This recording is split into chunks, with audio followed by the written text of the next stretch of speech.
Good morning everybody. आज हम पढ़ेंगे फर्स्ट यूनिट जिक्स में फर्स्ट यूनिट का पहला चैप्टर विद्युत क्षेत्र इलेक्ट्रिक फील्ड। पहले जैसे इससे पहले इस चैप्टर का नाम था इलेक्ट्रोस्टैटिक्स, एनसीईआरटी में था इलेक्ट्रोस्टैटिक्स। इसके दो पार्ट कर दिए गए, इसमें विद्युत क्षेत्र पार्ट का नाम दिया विद्युत क्षेत्र। और पहली जो यूनिट है इसकी उसमें 4 चैप्टर हैं और 4 चैप्टर में से एक 4 नंबर का बड़ा क्वेश्चन, एक 3 नंबर का न्यूमेरिकल या प्रश्न और पूछ लिया जाता है, और या 2 नंबर का न्यूमेरिकल और 1 नंबर का छोटा क्वेश्चन मोस्टली पूछा जाता है इसमें से। तो 7 नंबर के क्वेश्चन आते हैं। आगे देखो अपने पास जैसे कोविड के कारण कुछ चेंजमेंट हो रहा है तो इस यूनिट में कितने नंबर का रखा जाता है। कुछ कोर्स कम करने की भी बात है, यानी उसमें के सिलेबस कम करने की बात है, तो सिलेबस में कितनी कटौती की जाती है, किससे की जाती है, तो अभी फाइनल नहीं रहेगा इसमें से कितने नंबर का प्रश्न पूछा जाएगा, वो अपने पास सिलेबस आएगा तब पता चलेगा। लेकिन ये जो 4 चैप्टर हैं, इन 4 चैप्टर्स में से एक यूनिट के 4 चैप्टर से इनमें से एक बड़ा क्वेश्चन कन्फर्म बोर्ड की एग्जाम में आता है। सबसे पहले अपन पढ़ेंगे इसमें विद्युत की। प्रश्न नहीं आएगा, बेसिक कंसेप्ट है विद्युत की, दे नहीं रखा है, लेकिन इसके बारे में अपन चर्चा करते हैं। विद्युत की या आवेशिकी, आवेशिकी फिजिक्स की ब्रांच है, उस ब्रांच के बारे में दिया गया है। फिजिक्स की ब्रांच यानी भौतिक विज्ञान की वह शाखा, यानी ब्रांच जिसके अंतर्गत के आवेशों का अध्ययन किया जाता है। यानी भौतिक विज्ञान की वह शाखा जिसके अंतर्गत आवेशों का अध्ययन किया जाता है, आवेशिकी या क्या कहलाता है, भौतिकी, विद्युत की कहलाता है। फिर इसमें एक वर्ड जोड़ा जाता है स्थिर, स्थिर विद्युत की, स्थिर विद्युत की, विद्युत की या स्थिर आवेशिकी। स्थिर का मतलब आपके पास रुका हुआ, स्टे चार्ज।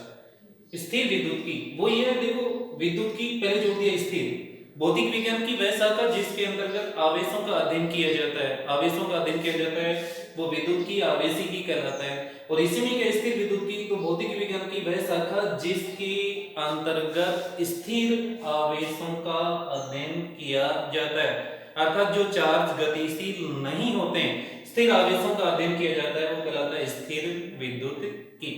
कोई प्रश्न नहीं पूछा जाता। फिर इसके बाद में अपने पास आता है घर्षण विद्युत,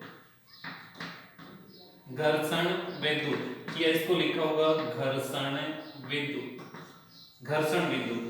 अब देखो मोस्टली कई उदाहरण आते हैं, अपन ने बचपन में आपने भी देखा होगा, जैसे किसी कंघी या पेन को सर में रगड़कर जब अपन मिट्टी के कणों की तरफ उसको करते हैं तो मिट्टी के कण उसके पेन के क्या हो जाते हैं, चिपक जाते हैं कुछ कण।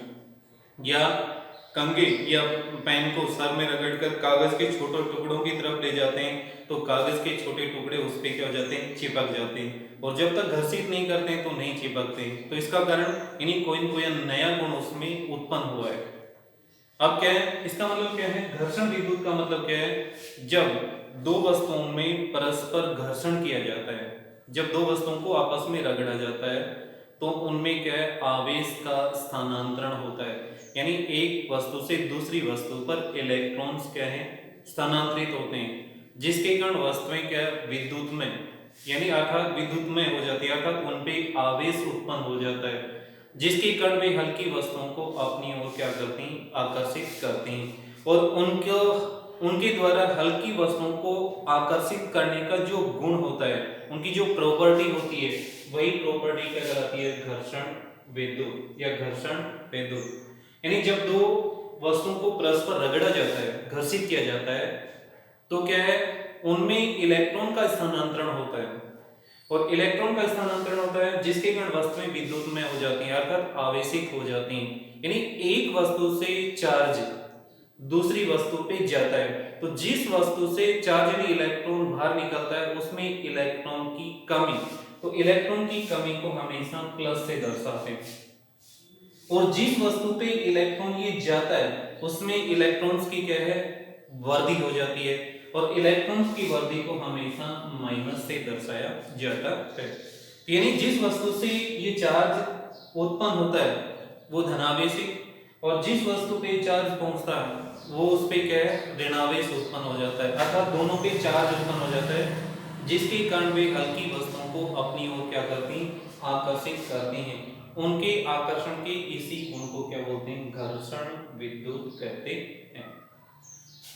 अब देखो इसमें घर्षण विद्युत ये है, इसमें भी बेसिक से अपने पास पूछ लिया जाता है। अब सबसे पहले अपने विद्युत आवेश, पहला क्वेश्चन ये पूछा जाता है, विद्युत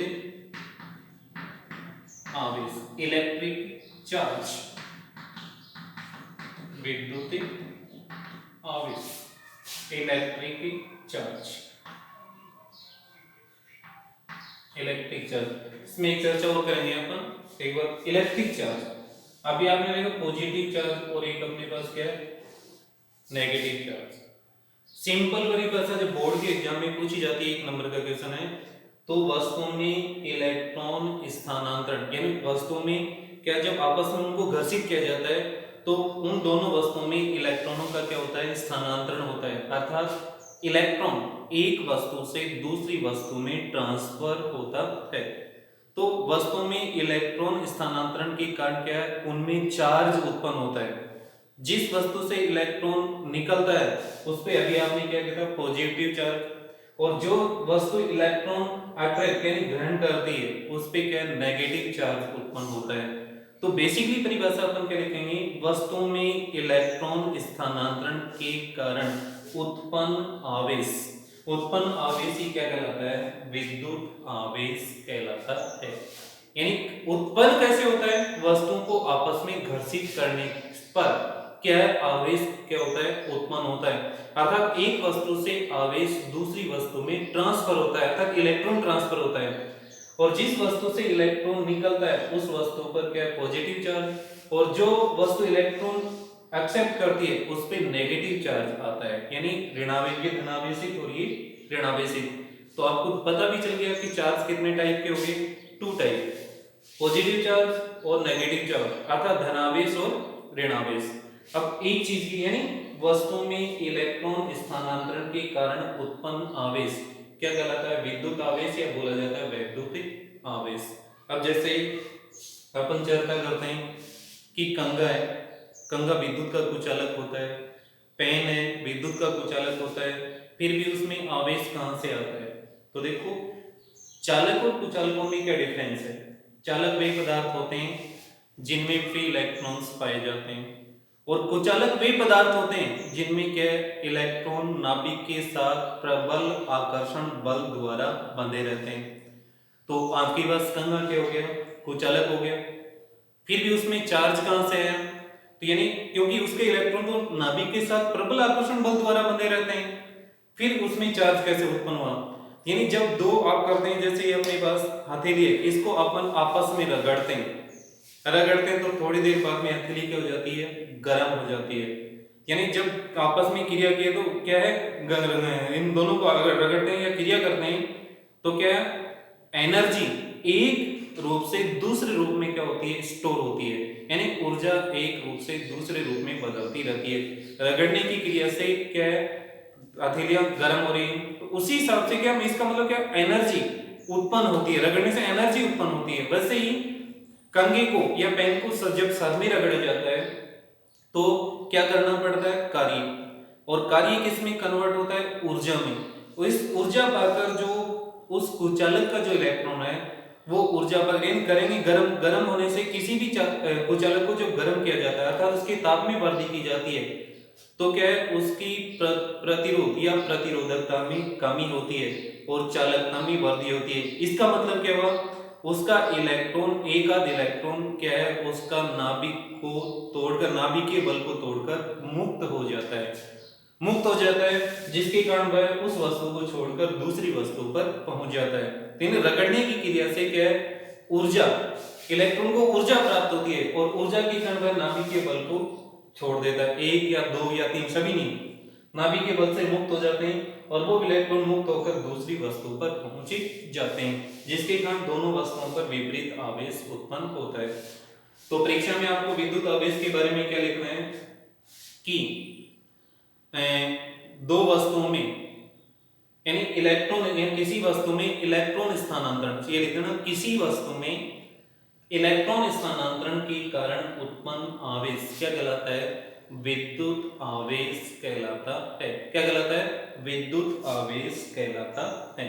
अब देखो ये बेसिक चीज है, नहीं देखना अपने को, ये बेसिक चीज है, ये बेसिक है, ये काम की चीज है अपने पास यहाँ पे।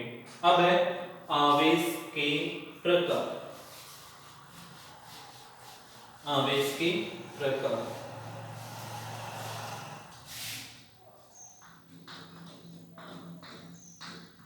आवेश के प्रकार, type of charge, type of charge. एक नंबर का क्वेश्चन आता है सर जी बेसिक, इसमें जो अपन करेंगे नीचे इसमें देखना कैसे पूछ सकता है, कैसे।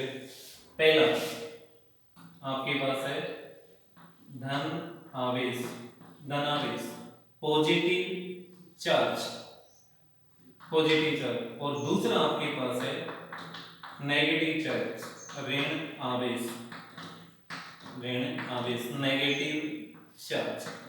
डेफिनेशन करेंगे, परिभाषाएं, फिर प्रश्न कैसा पूछ सकता है वो अपन देखेंगे। धनावेश अभी आपने लिखा है कि यहाँ लिखा है कि कोई वस्तु इलेक्ट्रॉन का त्याग करती है तो उसकी प्रकृति कैसी हो जाती है, धनात्मक। दूसरी वस्तु जो इलेक्ट्रॉन ग्रहण करती है उसकी प्रकृति क्या हो जाती है, ऋणात्मक। यही इसकी क्या है, परिभाषा है। यानी कोई वस्तु, पदार्थ या परमाणु, कोई भी काम ले सकते हैं, कोई बेसिकली परिभाषा है, कोई वस्तु इलेक्ट्रॉन का त्याग कर धनावेशित हो जाती है। कोई वस्तु इलेक्ट्रॉन का त्याग कर धनावेशित हो जाती है। वस्तु की जगह पदार्थ या परमाणु भी लिया जा सकता है। कहने का मतलब कोई वस्तु, पदार्थ या परमाणु इलेक्ट्रॉन का त्याग कर क्या हो जाता है, धनावेशित हो जाता है। अर्थात क्या परिभाषा है, किसी कोई वस्तु इलेक्ट्रॉन का त्याग कर धनावेशित हो जाती है। धनावेशित हो जाती है इसका मतलब उस वस्तु से इलेक्ट्रॉन बाहर निकलते हैं। तो इसका मतलब क्या, मौजूदा इलेक्ट्रॉन से कुछ इलेक्ट्रॉन बाहर निकल जाते हैं, बाहर निकल जाते हैं। इसका मतलब उस वस्तु में इलेक्ट्रॉनों की क्या होगी, कमी।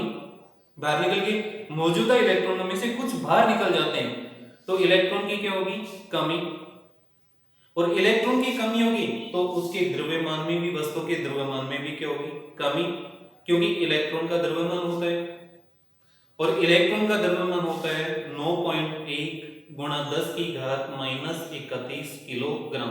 एक इलेक्ट्रॉन का चार्ज, एक बाहर निकलेगा तो इतना द्रव्यमान कम हो गया, दो निकल गया तो मल्टीप्लाई 2, तीन निकल गया तो मल्टीप्लाई 3, किससे, 3 × 9.1 × 10 की पावर -31 किलोग्राम। तो कहने का मतलब है कोई वस्तु इलेक्ट्रॉन का त्याग करके हो जाती है, धनावेशित हो जाती है, अर्थात उसके द्रव्यमान में क्या होती है, कमी।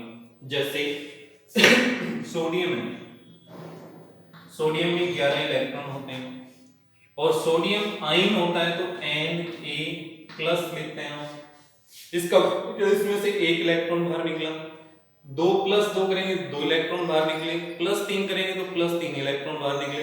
सोडियम आयन होते हैं कितने इलेक्ट्रॉन बचेंगे, 10। यहाँ आपके पास द्रव्यमान था 11 × 9.1 × 10 की पावर -31 किलोग्राम और यह हो गया 10 × 9.1 × 10 की पावर -31 किलोग्राम। तो यहाँ 11 इलेक्ट्रॉनों का द्रव्यमान है, यहाँ 10 इलेक्ट्रॉन का द्रव्यमान, तो द्रव्यमान में क्या हो रही है, कमी। कहने का मतलब कोई भी धनायन बनता है, कोई भी धनायन बनता है, कोई भी परमाणु धनावेशित होता है, कोई भी धनायन है वो उसके मूल परमाणु से क्या, उसका द्रव्यमान, उस धनायन का द्रव्यमान मूल परमाणु के द्रव्यमान से कम होता है। तो कहने का मतलब कोई भी पदार्थ या कोई भी परमाणु जब धनावेशित होता है तो उसके द्रव्यमान में क्या प्रभाव पड़ता है, द्रव्यमान पर क्या प्रभाव पड़ता है, तो उसके द्रव्यमान में क्या होती है, कमी होती है। दूसरा इसका ऑपोजिट, यहाँ इलेक्ट्रॉन का त्याग कर तो ये इलेक्ट्रॉन ग्रहण कर, तो यहाँ जगह कोई वस्तु इलेक्ट्रॉन ग्रहण कर, वस्तु की जगह पदार्थ या परमाणु भी लिखा जा सकता है। कोई वस्तु इलेक्ट्रॉन ग्रहण करके ऋणावेशित हो जाती है, और इलेक्ट्रॉन ग्रहण करती है तो पहले से जो प्रेजेंट इलेक्ट्रॉन्स हैं उससे ज्यादा इलेक्ट्रॉन की संख्या क्या हो जाती है, क्वांटिटी क्या हो जाती है, बढ़ जाती है। तो इसका मतलब उसके ऋणावेशित होने पर द्रव्यमान में क्या होती है, वृद्धि। तो यानी कोई वस्तु इलेक्ट्रॉन ग्रहण कर ऋणावेशित हो जाती है अर्थात उसके द्रव्यमान में क्या होती है, वृद्धि होती है। जैसे अपने पास है क्लोरीन Cl में, क्लोरीन में कितने इलेक्ट्रॉन होते हैं, 17, और क्लोरीन ऋणायन Cl माइनस, तो इलेक्ट्रॉनों की संख्या कितनी हो जाएगी, 18। यानी ये एक इलेक्ट्रॉन और ग्रहण कर लेगा, और एक इलेक्ट्रॉन और ग्रहण कर लेगा तो इसके द्रव्यमान में क्या होगी, वृद्धि। ये बेसिक कंटेंट। ये पूछा जाता है कोई भी परमाणु जब धनावेशित होता है तो द्रव्यमान पर क्या प्रभाव पड़ता है, तो द्रव्यमान में क्या होती है, वृद्धि। और कोई भी परमाणु जब इलेक्ट्रॉन ग्रहण करता है तो द्रव्यमान पर क्या प्रभाव पड़ता है, तो द्रव्यमान में क्या होती है, वृद्धि होती है। ये जो मान अपने पास है ये बेसिक कंसेप्ट है अपने पास विद्युत क्षेत्र से रिलेटेड। इसमें क्या है कि इसमें क्या क्या अपन ने जो पढ़ा है उससे रिलेटेड ये टॉपिक अपने पास एक साथ एक तो ये